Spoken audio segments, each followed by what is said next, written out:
Inihayag ni Secretary Delis na nananatiling bukas ang pamahalaan na makipagkasundo sa liderato ng CPP-NPA. Ang naturang hakbang ay upang masolusyonan at matigil ang karahasan sa pagitan ng pamahalaan at ng mga rebelde. Para sa detalye, magbabalik si Rocky Ignacio.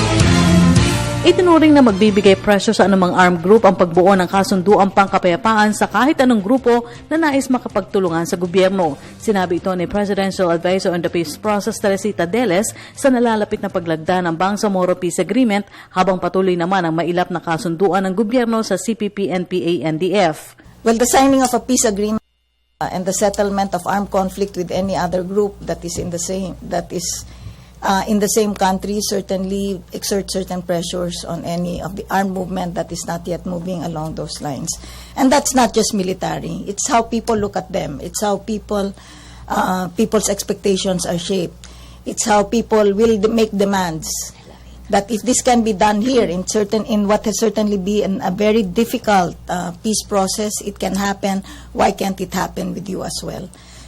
So certainly the signing of the peace agreement puts pressure on everyone. It puts pressure on us to deliver, but it puts pressure on other armed groups as well to work with government in partnership to look for a solution that can work. Paliwanag pa ng kalihim na nanatili namang bukas ang pamahalaan sa lahat ng grupong kumakapit sa pagtamo ng tunay na kapayapaan. Under this government, those who are left out are those who want to be left out.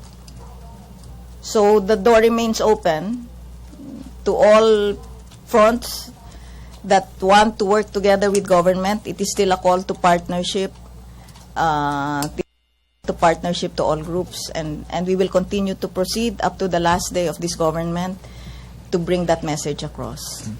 Umaasa naman ang pamahalaan na sa pamamagitan ng Bangsamoro Peace Agreement ay makikita ang tunay na layunin na matamo ang kaayusan at kaunlaran sa bansa. Well, we hope more and more people will talk to them as well. We talk to many people, many stakeholders, and they see our position as reasonable. We hope more and more will get to them. We hope that they will see all the other things that are going on now. This peace process with the MILF, the international climate looking at peace processes, supporting the conclusion of real peace agreements, some judicial decisions that have been coming up or are coming up, plus what is actually happening on the ground.